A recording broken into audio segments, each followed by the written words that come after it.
In the busy streets of Igbita, Lagos, lived Bola and her husband, Femi. Femi was a tailor. Every morning, he opened his small shop near the main road. Sometimes customers came with clothes to sew. Sometimes nobody came at all. Bola worked harder.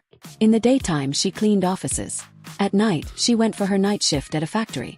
She was always tired, but she never stopped smiling at Femi. "Don't worry, Femi," Bola would say. "Better days will come." And Femi would nod, holding her hand. "Thank you, Bola. You are my strength." One Saturday morning Bola came back from work. She was very hungry. When she opened the pot, it was empty.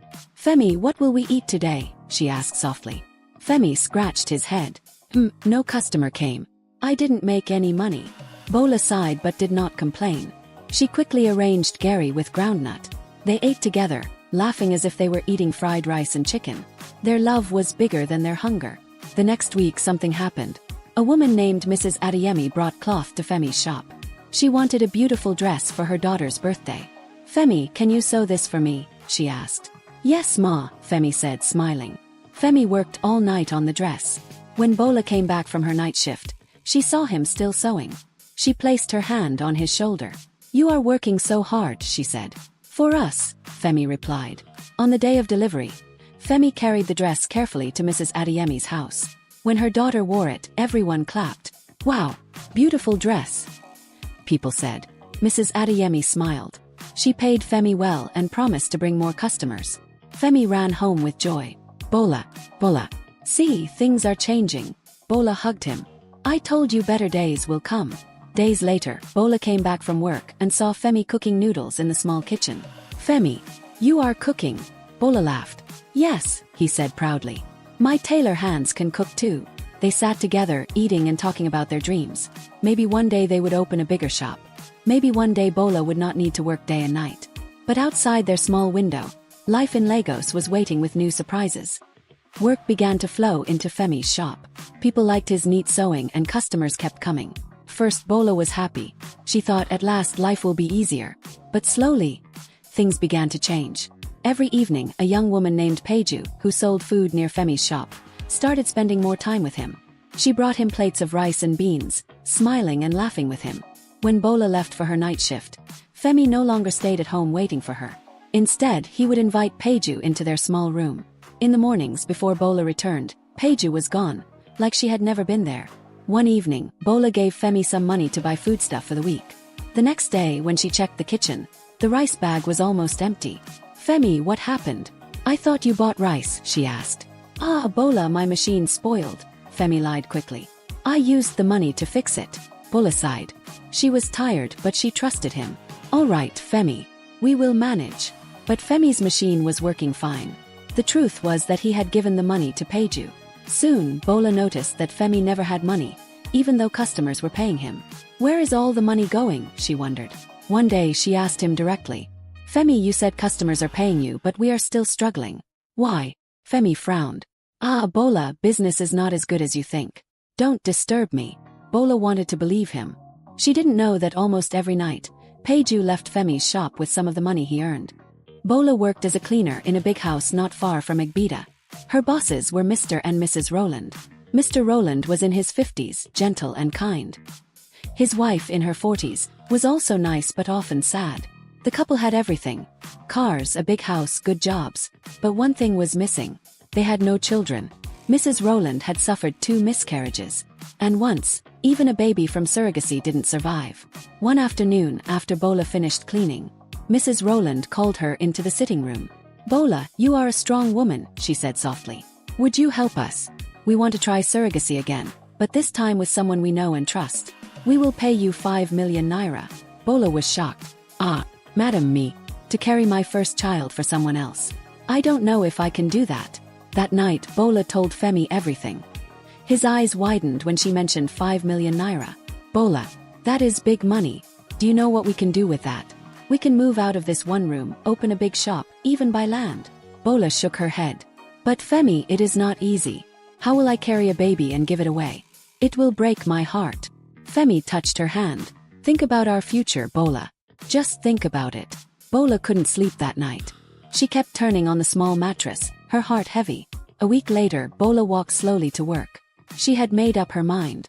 When she entered the house, she saw Mrs. Rowland in the kitchen. "Madam," Bola said in a quiet voice, "I have thought about it. If it will really help you, I will do it."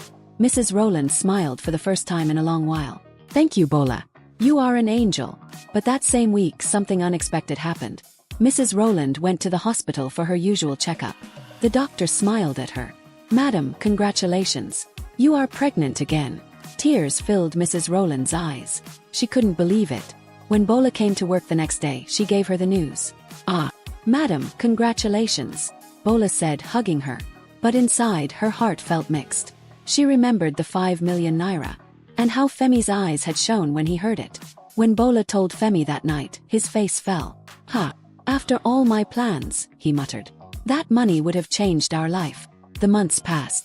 Bola continued working in the Rowlands' house, cleaning and helping Madam as her pregnancy grew. Finally the day came. Madam gave birth to a baby boy. Everyone was happy. But their joy did not last. Madam's health failed after the delivery. By evening, the doctors gave the sad news. Mrs. Rowland was gone. Mr. Rowland cried bitterly, holding the baby. Bola also wept. She had worked closely with Madam, and now she was gone. But the little baby boy was alive, small, crying, and innocent. After the burial of his wife, Mr. Rowland sat alone in his big house, holding baby Jaden. The boy cried often, and Mr. Rowland didn't know what to do. Some friends told him, "Take the baby to an orphanage. It will be easier." But Mr. Rowland shook his head. "No, never. Am I poor? Why should I throw my child away? He will grow with me." He thought of Bola, who had always been caring and gentle. The next day he called her. "Bola," he said, "please, I want you to stop your night job and help me care for Jaden full-time. I will pay you well." That evening Bola told Femi everything. At the mention of more money, Femi's eyes lit up. "Bola, say yes. This is a big opportunity. Forget the night factory work. This job will change our life." Bola nodded slowly. She truly loved baby Jaden already. He always smiled when she carried him. The next day, Bola told Mr. Rowland, "Sir, I will do it." From that moment, Bola became like a mother to Jaden, feeding him, bathing him, singing to him when he cried. Mr. Rowland was grateful. He increased Bola's salary, and to make life easier, he rented a better apartment for Bola and Femi. Not only that, he also gave Bola a brand new Toyota Camry, since she knew how to drive before life became hard for her. Bola was surprised. Tears filled her eyes. "Sir, thank you. You don't know what this means to me." Mr. Rowland smiled. "You deserve it, Bola. You are saving my son's life." Meanwhile, Femi was happy too, but not for the same reasons. He was already thinking of how the money and new car made him look important. Sometimes Mr. Rowland traveled for business meetings. On those days, Bola stayed in his house with Jaden until he returned. She cooked, cleaned, and cared for the baby like he was her own child. "Bola, you are more than a worker. You are family," Mr. Rowland told her one evening. Bola smiled. "Sir, Jaden feels like my own son. I will never let him lack love." But while Bola was working hard, Femi continued his secret affair with Peju, the food seller. He still collected money from Bola, pretending he needed it for his tailoring shop. Bola's life seemed brighter. She had a better home, a car, and a stable income. She was respected and trusted by Mr. Rowland. But she didn't know that Femi was still wasting her money and sneaking around with Peju. One evening, as Bola rocked Jaden to sleep, she whispered, "Jaden, I will always protect you." At the same time, Femi was at a corner shop, laughing loudly with Peju, spending the same money Bola had just earned. Two worlds were growing. Bola's world of sacrifice and care, and Femi's world of lies and selfishness. Life had changed for Bola. She now wore better dresses and looked more confident. Their new car, the Toyota Camry, was mostly driven by Femi. He carried it around proudly, even using it to drop Peju at times. People in the neighborhood admired Bola's progress. But they didn't know Femi had another life in secret. Bola and Femi opened a joint account in the bank. Bola put most of her salary there, including the money Mr. Rowland gave her every month. But Femi treated the account like it was his own. He withdrew money anytime he wanted without asking. Sometimes Bola noticed, but she didn't complain. She believed, "We are husband and wife. What is mine is his too." What Bola didn't know was that Femi was using some of the money for Peju. One day, Femi surprised Peju with a new apartment. "See, my love, this is for you and our son," he told her proudly. Peju smiled and hugged him. Their little boy, just 1 year old, crawled around the small living room. Femi visited often, pretending he was busy with work. But really, he was building another life outside his marriage. One sunny afternoon, Bola was in Mr. Rowland's house, feeding baby Jaden. Mr. Rowland watched her and said quietly, "Bola, can't you see? You, me and Jaden, we are already like a family. And that is what makes a family." Bola understood what he meant. She shook her head gently. "Sir, I am a married woman. Femi has been with me since I lost my parents. I can't pay him back with betrayal." Mr. Rowland didn't say more, but the thought remained in his heart. Months later, Bola found herself pregnant. Her heart was heavy with worry. She told Mr. Rowland first. He looked at her with doubt. "How sure are you that the baby is mine?" he asked. Bola looked straight at him. "I am sure, sir." Mr. Rowland sighed. "All right, keep it. But once the baby is born, I will do a DNA test." Bola agreed. When she told Femi, he didn't look happy. "Pregnant? Again? You know I already have a child." Bola was shocked. "You have a child? Where?" But Femi quickly changed the topic. Later, Bola told him she wanted to quit working for Mr. Rowland. "Why?" Femi asked. "He wants to travel to Abuja for 6 months. And he asked me to come with Jaden. He even promised to pay me 800,000 naira every month. But I said no." Femi jumped up. "What? Bola, that is big money. Why will you refuse?" Bola looked at him sadly. "Femi, I am pregnant. Won't you miss me?" Femi forced a smile. "I will. But Bola, think about it. Just 6 months. The money is important." Bola turned away, tears in her eyes. For the first time, she felt her husband loved money more than her. 1 year later, Bola gave birth to a baby girl. She named her Angel. She continued to care for Jaden and Angel, while still secretly seeing Mr. Rowland. Chief Rowland decided to run a DNA test for Angel. When the result came out, it showed he was the father. He was very happy and loved Bola even more. One afternoon, little Angel became very sick. Bola rushed her to the hospital. Chief Rowland was there. Surprisingly, Femi also came. When the doctor asked, "Who is the father of this child?" Chief and Femi spoke at the same time. "I am the father." Femi froze. His heart beat fast. Why would Chief Rowland call himself the father?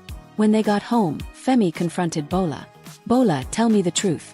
Who is Angel's father? I hope it is not what I am thinking." Bola looked at him calmly. "You are the father." But Femi didn't stop. "If I find out she is not mine, it won't be funny." Bola's eyes became sharp. "And what can you do?" "Nothing. You think I don't know about your secret affair with Peju? And the child she has for you? Useless man. I worked day and night, and you used my money for another woman. For your information, Chief Rowland is Angel's father. And there is nothing you can do."